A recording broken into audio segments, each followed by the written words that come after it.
What's going on, guys? Shane here.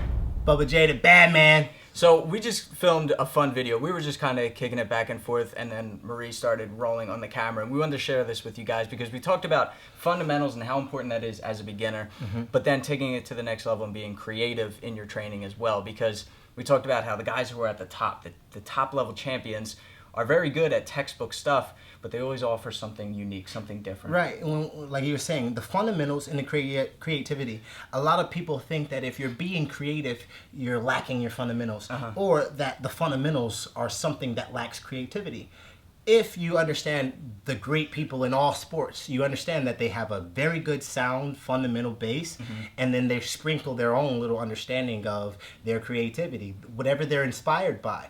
If you think about Allen Iverson as a basketball player, the move to go left to right is just, they call it the crossover of going back and forth, but the way he does it, of adding his little head fakes and his little motions, gets the guy to defend the way he needs to attack him. Yeah. So that's just in creativity in basketball. I can think about so many other places where fundamentals are sound and creativity just makes the athlete outshine. Well, like you said before, Floyd Mayweather is probably one of the best examples. Absolutely. You're never going to go into a boxing gym and the first thing they're going to teach is the Philly shell.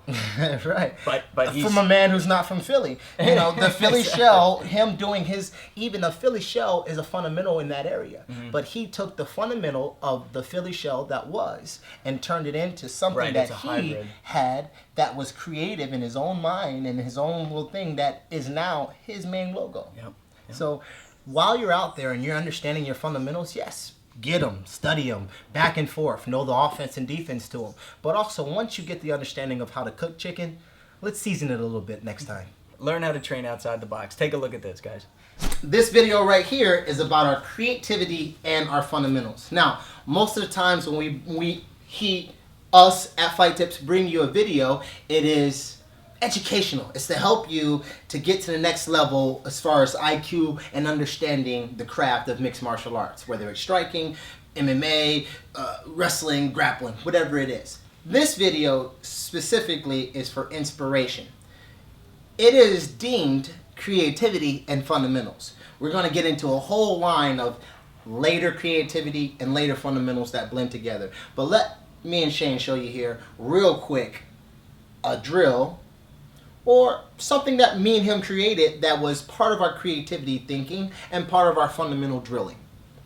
Now, Shane, being a striker, left foot forward, how would you shoot on me, a southpaw, also the wrestler, because southpaw standing here, the wrestler, in MMA, how would you shoot this shot? On Bubba Jenkins, I probably wouldn't shoot a shot, but if I had to, I'd get to the outside here, maybe go high crotch. Boom. That is an excellent way to shoot that shot. But let's go to the fundamentals of what I teach, right? The craft that is wrestling. So when we want to go to the fundamentals of wrestling, you would have to change your stance, being that you are a right-handed person. The fundamentals of wrestling is to be right hand dominated. Usually if you're right-handed, then you're also right leg dominant. Now, that would change him as a striker to the southpaw position. His fundamentals have to change for the craft that he's being taught. Right now, the craft that is wrestling. Your fundamentals have to be basic as the southpaw position. Now, we're going to talk about the penetration shot from the southpaw striking position, aka we're going to talk about the penetration shot for the right-handed wrestler. Now, as he takes his penetration, his step, boom, take that leg step, yep, step through, boom. The back leg is going to push off, he's going to drive through, hitting the knee and sliding that trail leg back up. Okay, that is the fundamental high crotch for a right-handed wrestler. Also known as, that is a fundamental high crotch for a southpaw striker. Now, that is the fundamental side of it. Let's go to my side. He was instructed on the fundamentals of all how to do the craft that is wrestling.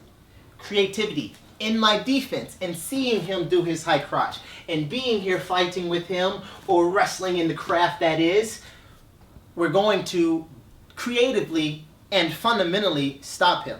There are some videos where I show front headlock position and the peripheral from being underneath the guy is only so high. I can't really see above.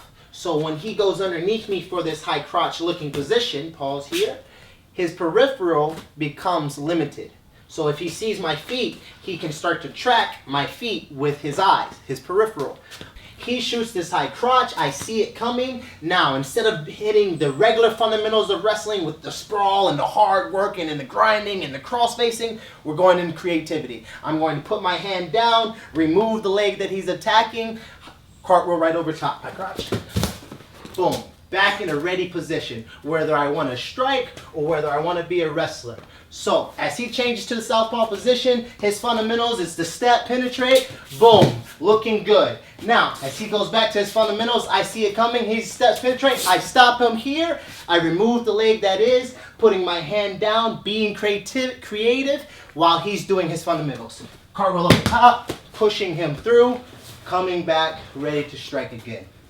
Fundamentals in our creativity. Find ways, not just in that high crotch position, maybe the front headlock, maybe in other positions that you play with, to find a way to be creative.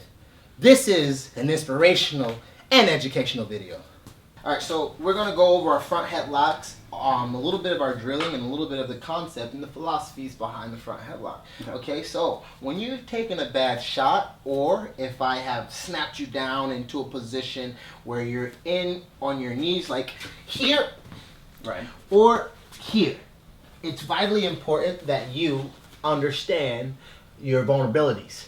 I, knowing and seeing, go down, I'm knowing and seeing I am faster, I can see more, I can do more. I'm trying to capitalize on the fact that you have now made a mistake. I truly believe if you end up in this position, whether you're on the leg or not, you have made a slight miscalculation, because you wouldn't be here if your calculations were correct. I believe if you were on your feet and someone snapped you into the front headlock and pulled you all the way down, you didn't do a good job of fighting that front headlock when it initially jumped on you. Right. Or if you have taken a bad shot, you miscalculated the timing of his sprawl, and now we're here in the front headlock. Right. So truly, I believe a lot of times you rarely get to a front headlock willingly. Mm-hmm. When you get to a front headlock, we have to understand the vulnerabilities of us being in that position. Okay. So we're going to do a quick drill for you. You be on your feet. On your hands and your feet.